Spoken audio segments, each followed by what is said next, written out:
ഇന്ന് ഞാനിവിടെ ഉണ്ടാക്കാൻ പോകുന്നത് കണവ നിറച്ചതാണ്. കണവ ചിലയിടത്ത് കൂന്തൽ എന്ന് പറയാറുണ്ട്, സ്ക്വിഡ്, ഇതെല്ലാം കണവയാണ്. ഈ കണവ നിറച്ചതാണ് ഞാൻ കാണിക്കാൻ പോകുന്നത്. ഞാൻ ഇന്നിവിടെ ഒരു സ്പെഷ്യലായിട്ടൊരു കാര്യം ചെയ്യുന്നുണ്ട്. ഈ കണവ നിറച്ചതിൽ കാടമുട്ടയും കൂടെ, അതിൽ സ്റ്റഫ് ചെയ്യുന്ന കൂട്ടത്തിൽ കാടമുട്ടയും കൂടെ ചേർത്താണ് ഉണ്ടാക്കുന്നത്. ആദ്യം സ്റ്റഫ് ചെയ്യുന്നത് ഉണ്ടാക്കുകയാണ്. അതിനുവേണ്ടി ഒരു 2 ടേബിൾ സ്പൂൺ എണ്ണ ഒഴിച്ചതിന് ശേഷം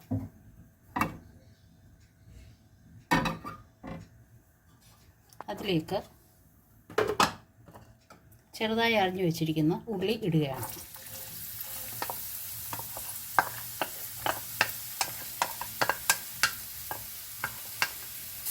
ഉള്ളി ഒന്ന് വാടി വരുമ്പോൾ അതിലേക്ക് നമുക്ക് ഇഞ്ചിയും വെളുത്തുള്ളിയും പേസ്റ്റ് ആക്കി വെച്ചിരിക്കുന്നത് ചേർക്കാം. ഉള്ളി ഒന്ന് വഴണ്ടി വന്നിട്ടുണ്ട്. അതിലേക്ക് ഒരു 5-6 വെളുത്തുള്ളി ചതച്ച് വെച്ചതാണ്, അല്പം ഇഞ്ചിയും, അതിനുശേഷം ഒരു പച്ചമുളക് ചെറുതായി അരിഞ്ഞു വെച്ചത്, ആവശ്യത്തിന് ഉപ്പ്,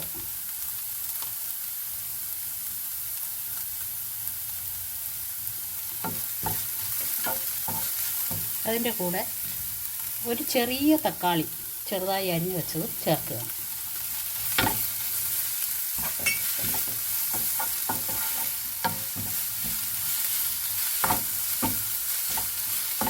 ഇത് നല്ലവണ്ണം ഒന്ന് വഴണ്ടി വരുമ്പോൾ നമുക്ക് അതിലേക്ക് പൊടികൾ ചേർക്കാം. ഇപ്പോൾ ഒരുവിധം നല്ലവണ്ണം വഴണ്ടി വന്നിട്ടുണ്ട്. ഇതിലേക്ക് നമ്മൾ ഒരു 1/2 ടീസ്പൂൺ മുളക് പൊടി, ഒരു 1/4 ടീസ്പൂൺ കുരുമുളക് പൊടി, പെരിഞ്ജീരകപ്പൊടി ഒരു 1/4 ടീസ്പൂൺ, മഞ്ഞൾപ്പൊടി, ഇത്രയും ഇതിലേക്ക് ചേർത്ത് കൊടുക്കുകയാണ്. ഇതിട്ട് നല്ലവണ്ണം ഒന്ന് യോജിപ്പിച്ച ശേഷം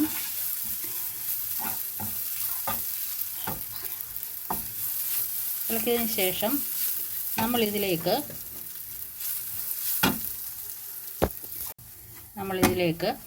കണവയുടെ ചിറകും അതിൻ്റെ തലയുടെ കണ്ണൊന്നും എടുക്കത്തില്ല, അല്ലാതെ ബാക്കി ഭാഗങ്ങളും കൂടെ ചേർത്ത് എടുത്തതാണിത്. അതും ഇതിലേക്ക് ചേർത്ത് കൊടുക്കുകയാണ്. ഇത് ഒരു 4-5 മിനിറ്റ് വേവേ ഇതിനുള്ളൂ കണവയ്ക്ക്. അതിൽ കൂടുതൽ വെന്ത് പോയാൽ ഇത് റബ്ബർ പോലെ ആയിപ്പോകും. വേവ് കൂടിപ്പോകുന്നത് കൊണ്ടാണ് ഈ റബ്ബർ പോലെ കണവയാകുന്നത്. അത് പലർക്കും തെറ്റിപ്പോകുന്ന ഒരു കാര്യമാണ്. കണവയ്ക്ക് ഒരുപാട് വേവുണ്ടെന്ന് പലരും പറയുന്നത് കേട്ടിട്ടുണ്ട്. പക്ഷേ അതിൽ 4-5 മിനിറ്റേ ഉള്ളൂ കണവയ്ക്ക് വേവ്. അത് കാരണം ഇങ്ങനെ അടച്ച് ഒരു 4-5 മിനിറ്റ് വയ്ക്കുക.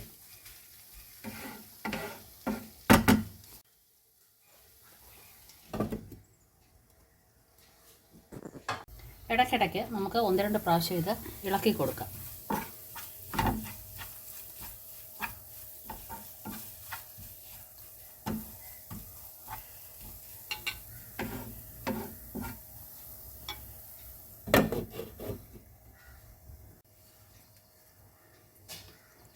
അതിനുശേഷം ഇപ്പം ഒരു 4 മിനിറ്റോളം ആയിട്ടുണ്ട്. കണവ ഇപ്പം നല്ലപോലെ വെന്തിട്ടുണ്ട്. അതിലേക്ക് ഇച്ചിരി മല്ലിയിലയും കറിവേപ്പിലയും കൂടി ചേർത്ത് കൊടുക്കുകയാണ്. അതിലേക്ക് നമ്മൾ കാടമുട്ട പുഴുങ്ങി എല്ലാം വൃത്തിയാക്കി വെച്ചിരിക്കുന്ന കാടമുട്ടയും ഇതിലേക്ക് ചേർത്ത് കൊടുക്കുകയാണ്. എല്ലാ സ്ക്വിഡിലും കാടമുട്ട വരത്തക്ക രീതിയിലാണ് കാടമുട്ട സ്ക്വിഡിൽ നിറയ്ക്കേണ്ടത്. ഒന്ന് ഇളക്കി നല്ലപോലെ യോജിപ്പിച്ചതിന് ശേഷം നമുക്ക് തീ ഓഫ് ചെയ്യാം.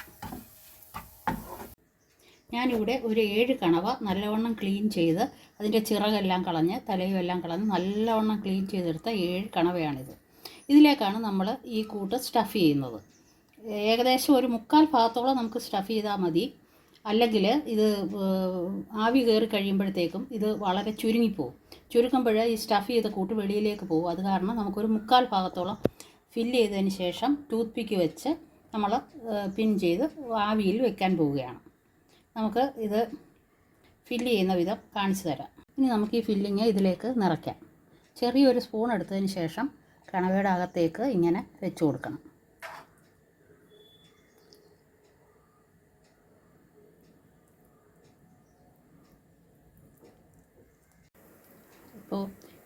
ഇപ്പോൾ ഇതിൻ്റെ 1/4 ഭാഗം നിറഞ്ഞിട്ടുണ്ട്.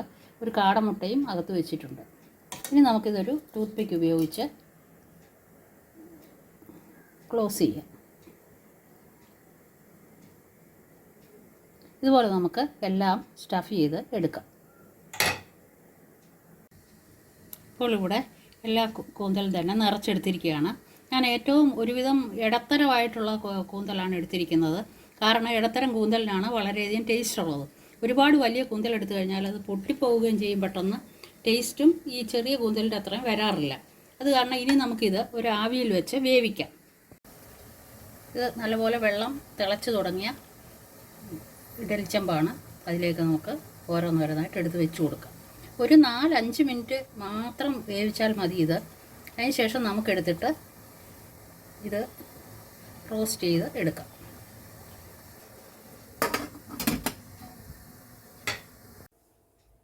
ഏകദേശം 5 മിനിറ്റോളം ആയിട്ടുണ്ട്. ഇത് നല്ലവണ്ണം ആയിട്ടുണ്ട്. ഇനി നമുക്കിതെടുത്ത് റോസ്റ്റ് ചെയ്യാം. പാൻ ചൂടായി കഴിയുമ്പോൾ ഒരു 2 സ്പൂൺ എണ്ണ ഒഴിച്ചതിന് ശേഷം അതിലേക്ക് 1/2 ടീസ്പൂൺ മുളക് പൊടിയും 1/4 ടീസ്പൂൺ കുരുമുളക് പൊടിയും 1/4 ടീസ്പൂൺ മഞ്ഞൾപ്പൊടിയും കൂടെ ചേർക്കുക. തീ വളരെ കുറച്ചിട്ടിട്ട് വേണം ചെയ്യാൻ, അല്ലെങ്കിൽ പെട്ടെന്ന് കരിഞ്ഞു പോകും. അതിലേക്ക് നമുക്ക് അല്പം ടൊമാറ്റോ സോസ്, അത് ആരും ചേർക്കാത്തതാണ്, ഞാനിതിൽ ചേർക്കുകയാണ്. വളരെ ടേസ്റ്റാണ് ഇത് കഴിക്കുമ്പോൾ. അത് കാരണം 1/2 ടീസ്പൂൺ ടൊമാറ്റോ സോസ് കൂടെ ചേർക്കുക. അതിലേക്ക് നമുക്ക് ഈ ആവിയേറ്റി വെച്ചിരിക്കുന്ന ഇതിൻ്റെ എല്ലാം ഇട്ട് ഇളക്കി എടുക്കാം. ഇപ്പോൾ നമ്മളുടെ സ്വാദിഷ്ടമായ കണവ നിറച്ചത് റെഡിയായിരിക്കുകയാണ്.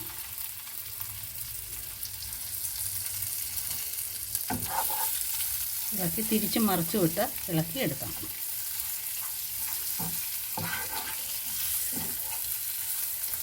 ഇപ്പോൾ നമ്മുടെ കണവ നിറച്ചത് ഇവിടെ റെഡിയായിട്ടുണ്ട്. നമുക്കിത് പ്ലേറ്റിലേക്ക് മാറ്റാം. വളരെ ട്രെൻഡിങ് ആയ കണവ നിറച്ചത് ഇവിടെ റെഡിയായിരിക്കുകയാണ്. നിങ്ങളെല്ലാവരും തന്നെ ഇത് ഉണ്ടാക്കി നോക്കി നിങ്ങൾക്ക് ഇഷ്ടപ്പെടുകയാണെങ്കിൽ ലൈക്ക് ചെയ്യൂ, ഷെയർ ചെയ്യൂ, സബ്സ്ക്രൈബ് ചെയ്യൂ. Thank you.